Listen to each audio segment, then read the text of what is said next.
Hello students, welcome to guidance গুরু চ্যানেলে তোমাদের সকলকে স্বাগত। আশা করি প্রত্যেকে ভালো এবং সুস্থ রয়েছো। এসএসসি জিডি ক্লাসের আজ হচ্ছে 51 নম্বর ক্লাস। আর আমাদের দুটো শিফট থাকবে। দুটো শিফট হলেই আমাদের পুরো 2024 সালের ক্লাসটা কমপ্লিট হয়ে যাবে।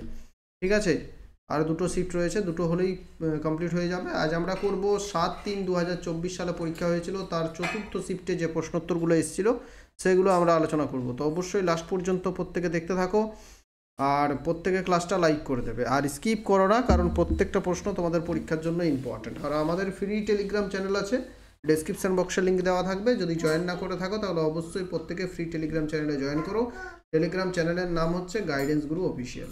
আর যদি 2021 সাল বা 2022, 2024 এই প্রত্যেক বছরের প্রত্যেকটা শিফটের জিকে সম্পূর্ণ বাংলাতে নিতে চাও, তাহলে তোমরা আমাদের যেটা নাম্বারটা দেখতে পাচ্ছ 7001501393, এই নাম্বারে যোগাযোগ করো।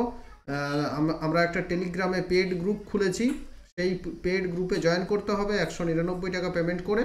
আর সেই গ্রুপে জয়েন করলে এই 3 বছরের জিকে সম্পূর্ণ বাংলাতে পেয়ে যাবে, তার সঙ্গে 2 বছরের কারেন্ট অ্যাফেয়ার্স ফ্রিতে পাবে এবং স্ট্যাটিক জিকের স্টাডি মেটেরিয়াল ফ্রিতে পাবে। ঠিক আছে, তাহলে যদি জয়েন করতে চাও আমাদের যে অফিসিয়াল হোয়াটসঅ্যাপ নাম্বার দেখতে পাচ্ছ 7001501393, এই নাম্বারে প্রত্যেকে হোয়াটসঅ্যাপে মেসেজ করো। চলো আজকের প্রথম প্রশ্নে যাব। কি আছে দেখো, প্রথম প্রশ্ন, নিম্নের কে 1950 সালে সর্বোদয়া পরিকল্পনার সঙ্গে যুক্ত? 1950 সালে ভারতে একটা সর্বোদয়া পরিকল্পনা চালু করা হয়েছিল। সেই পরিকল্পনার সঙ্গে যুক্ত একজন বিখ্যাত ব্যক্তি ছিলেন। সেই বিখ্যাত ব্যক্তির নাম হচ্ছে জেপি নারায়ণ বা জয়প্রকাশ নারায়ণ। দেখো, এই ধরনের প্রশ্ন কিন্তু যদি আসে তাহলে কিন্তু আমরা কিন্তু সবাই সবসময় এগুলো করা সম্ভব নয়, কারণ 1950 সালে কী ধরনের পরিকল্পনা হয়েছিল সেগুলো আমরা সাধারণত সিলেবাসে পড়ি না। ঠিক আছে, সিলেবাসের বাইরে থেকে। কিন্তু যদি আমরা প্রিভিয়াস ইয়ারের প্রশ্ন বারবার করে প্র্যাকটিস করা থাকে তাহলে কিন্তু এই প্রশ্নগুলোর উত্তর আমরা করতে পারবো। আর এসএসসি এমন প্রশ্ন দেই, কোনো রকমের ধরাবাঁধা সিলেবাস এসএসসির নেই, ধরাবাঁধা সিলেবাসের বাইরে প্রশ্ন এসএসসি। তো জয়প্রকাশ নারায়ণ বিখ্যাত ভারতের একজন পলিটিশিয়ান ছিলেন। তিনি 1965 সালে রামন ম্যাগসেসে পুরস্কার পেয়েছিলেন। ঠিক আছে, চলো নেক্সট প্রশ্ন যাবো। ক্লাস ভালো লাগলে প্রত্যেকে লাইক করে দেবে, তোমার বন্ধুদের সাথে যত বেশি পারো শেয়ার করে দেবে। 2 নম্বর প্রশ্ন দেখো, কংগ্রেস এবং মুসলিম লীগের মধ্যে কত সালে লখনৌ চুক্তি স্বাক্ষরিত হয়েছিল? কংগ্রেস এবং মুসলিম লীগের মধ্যে লখনৌ চুক্তি স্বাক্ষরিত হয়েছিল 1916 সালে। দেখো, আমরা প্রত্যেক দিনে ডিটেলসে আলোচনা করার চেষ্টা করেছি, তো কয়েকদিন ধরে একটু সময় কম পাচ্ছি, আর লাস্ট 2 দিন ক্লাস দেওয়া হয়নি। তো আজ আমরা কিন্তু শুধু প্রশ্নোত্তর আলোচনা করব, প্রশ্ন বলবো, তারপর তোমাদের উত্তর বলে দেবো, বেশি ডিটেলসে যাচ্ছি না। 3 নম্বর প্রশ্নটা দেখো, অ্যালান বর্ডার মেডাল কোন খেলার সঙ্গে যুক্ত? বন্ধ করে দিও। যারা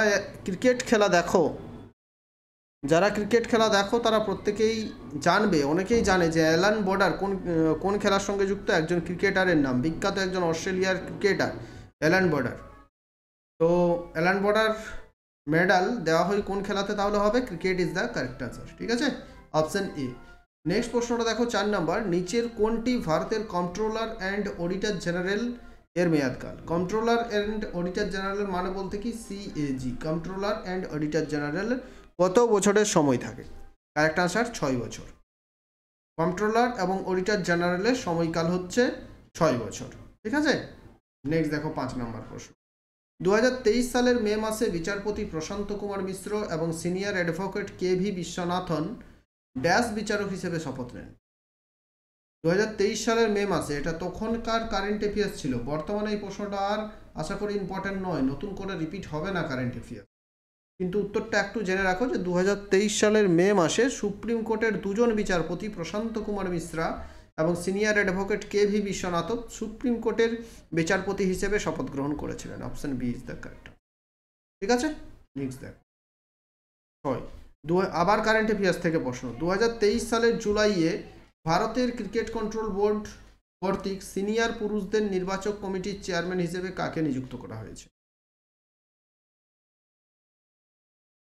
সিনিয়র পুরুষদের নির্বাচক কমিটির চেয়ারম্যান হিসেবে কাকে নিযুক্ত করা হয়েছে?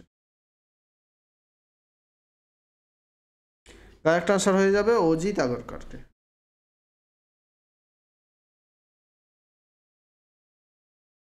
2023 সালের জুলাইয়ে ভারতের ক্রিকেট কন্ট্রোল বোর্ড কর্তৃক সিনিয়র পুরুষদের নির্বাচক কমিটির অজিত আগরকার হবে। এটার দরকার নেই, পুরনো কারেন্ট অ্যাফেয়ার্স ছিল। ঠিক আছে, চলো 7 নম্বর প্রশ্নটা দেখো। কোন বয়স গোষ্ঠীকে সাধারণত ভারতে কাজের বয়স জনসংখ্যা হিসেবে বিবেচনা করা হয়?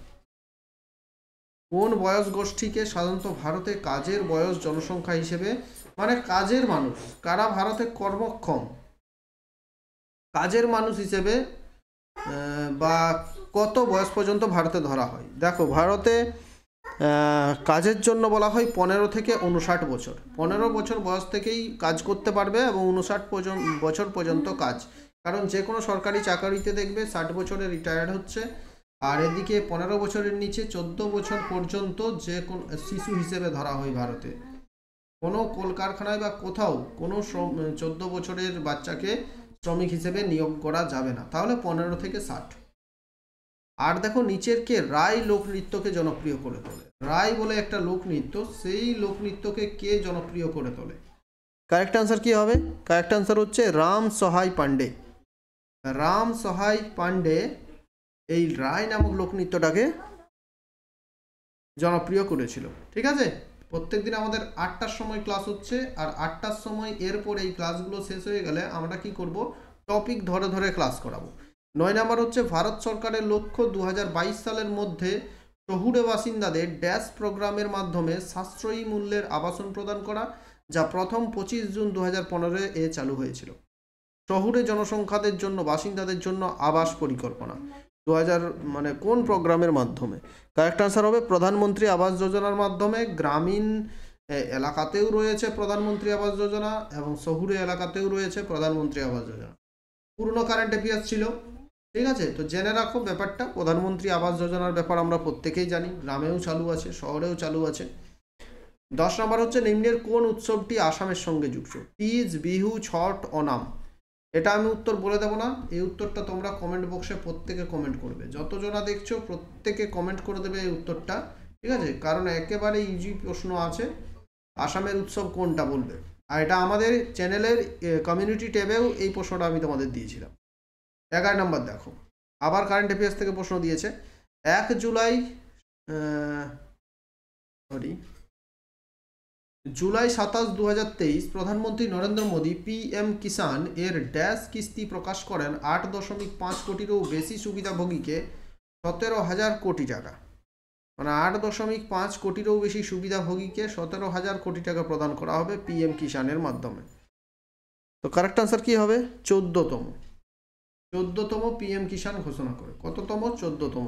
Option 14তম, option A. 12 নম্বর আমরা দেখব কি আছে। PR শ্রীজেশ কোন খেলার সঙ্গে যুক্ত? PR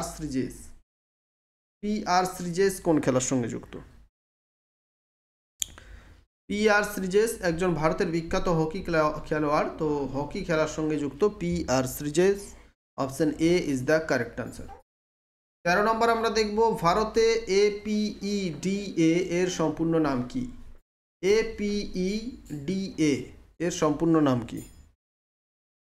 APEDA, এটা এগ্রিকালচার নিয়ে প্রশ্নটা। APEDA পুরো নাম হচ্ছে agriculture and processed food product. এটাতে ইম্পোর্ট ডেভেলপমেন্ট হবে না, এক্সপোর্ট ডেভেলপমেন্ট হবে। তো কোন অপশানে এক্সপোর্ট আছে আমরা দেখব। অপশান 4-এ দেখো, অপশান 4-এ agriculture and processed food products export development authority.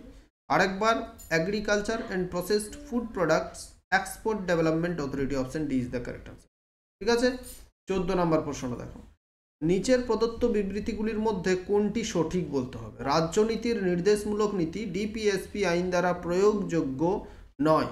রাজ্যনীতির নির্দেশিত নীতি DPSPর নেই বিচারযোগ্য। নিচের প্রদত্ত বিবৃতিগুলির মধ্যে কোনটি সঠিক? রাজ্যনীতির নির্দেশমূলক নীতি DPSP আইন দ্বারা প্রয়োগযোগ্য নয়।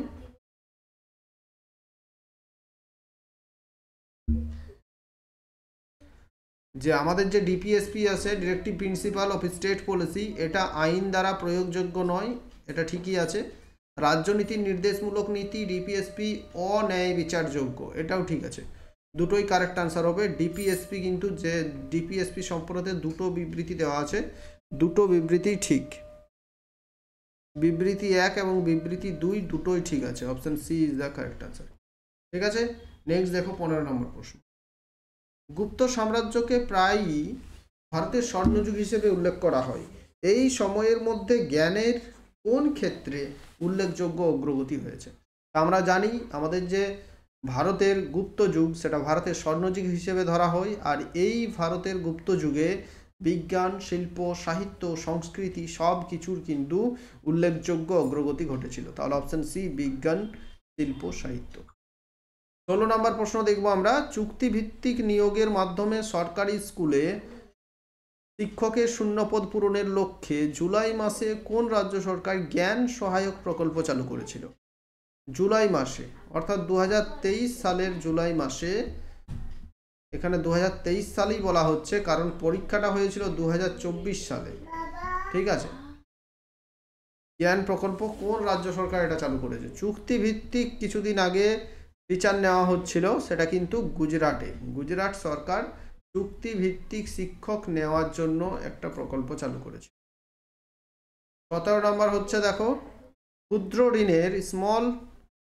ক্ষুদ্র ঋণের ধারণাটি প্রাথমিকভাবে আর্থিক পরিষেবা প্রদানের লক্ষ্যে বিদেশি বিনিয়োগকারীদের, নিম্ন আয়ের ব্যক্তি ও ছোট ব্যবসা, সরকারি সংস্থাগুলি, বড় কর্পোরেশনগুলি।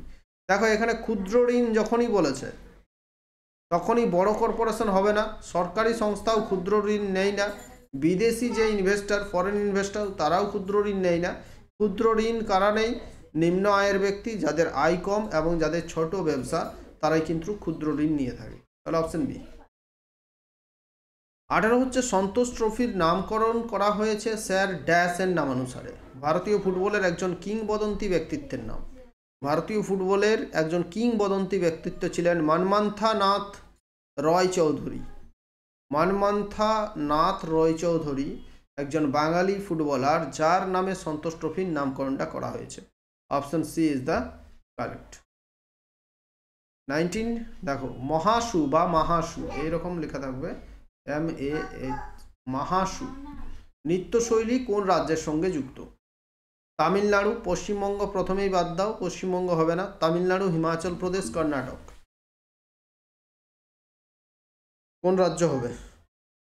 দেখো তামিলনাড়ু মাহাসু নামটা থেকে আমরা দেখো এলিমিনেট করার মধ্যে কিভাবে উত্তর করব। তামিলনাড়ু নামটা থেকে আমরা কিছুতেই সরি মহাসু নামটা থেকে আমরা এটা মনে হচ্ছে না যে এটা সাউথের নাম। সাউথের নামগুলো শুনলেই বোঝা যায় মোটামুটি। এটা যদি না জানা থাকে কারোর উত্তর, তো এটা তোমরা হিমাচল প্রদেশ করে দিতে পারো। ঠিক আছে, হিমাচল প্রদেশ করে দিলেই ঠিক হবে, কারণ তামিলনাড়ু, পশ্চিমবঙ্গ তো প্রথমেই বাদ যাচ্ছে। তামিলনাড়ু, কর্ণাটক নামটা শুনেই বোঝা যাচ্ছে যে তামিলনাড়ু, কর্ণাটক হবে না, তাহলে হিমাচল প্রদেশ। যাদের জানা নেই তারা এইভাবে এলিমিনেট করতে পারো, আর যাদের জানা আছে তাদের তো কিছু ব্যাপারই না। 20 নাম্বার হচ্ছে ড্যাশ একজন কিংবদন্ত সেতারবাদক এবং ভারতের সবচেয়ে সম্মানিত শাস্ত্রীয় সঙ্গীতজ্ঞদের একজন। ভারতের সবচেয়ে সম্মানিত শাস্ত্রীয় সঙ্গীতদের একজন এবং বিখ্যাত কিংবদন্তি সেতারবাদক একজনই আছেন, তিনি হচ্ছেন পণ্ডিত রবিশঙ্কর। সেতারবাদক, সেতারের নামটা শুনলেই রবিশঙ্করের নাম মাথায় চলে আসে। ধরো 20, অপশন বি। আমাদের আজকের 20টা প্রশ্ন শেষ হলো। প্রত্যেকে ক্লাস ভালো লাগলে প্রত্যেকে লাইক করো, তোমার বন্ধুদের সাথে যত বেশি পারো শেয়ার করো। নতুন হয়ে থাকলে চ্যানেলটা অবশ্যই আমাদের সাবস্ক্রাইব করে নাও। প্রত্যেকদিন রাত 8টার সময় এসএসসি জিডির ক্লাস হচ্ছে। আরও আমাদের রিসেন্টলি নতুন ক্লাসের আমাদের চালু করার পরিকল্পনা রয়েছে, তো অবশ্যই চ্যানেলের সঙ্গে যুক্ত থাকো প্রত্যেকে। ফ্রি টেলিগ্রাম চ্যানেলে জয়েন না করে থাকলে ডেসক্রিপশন বক্সে লিঙ্ক আছে, অবশ্যই ফ্রি টেলিগ্রাম চ্যানেলে জয়েন করো। আর যদি পিডিএফগুলো নিতে চাও তাহলে আমাদের যে 7001501393 যে অফিসিয়াল হোয়াটসঅ্যাপ নাম্বার, এই নাম্বারে হোয়াটসঅ্যাপে মেসেজ করবে, প্রসেসটা বলে দেবো কীভাবে নিতে পারবে।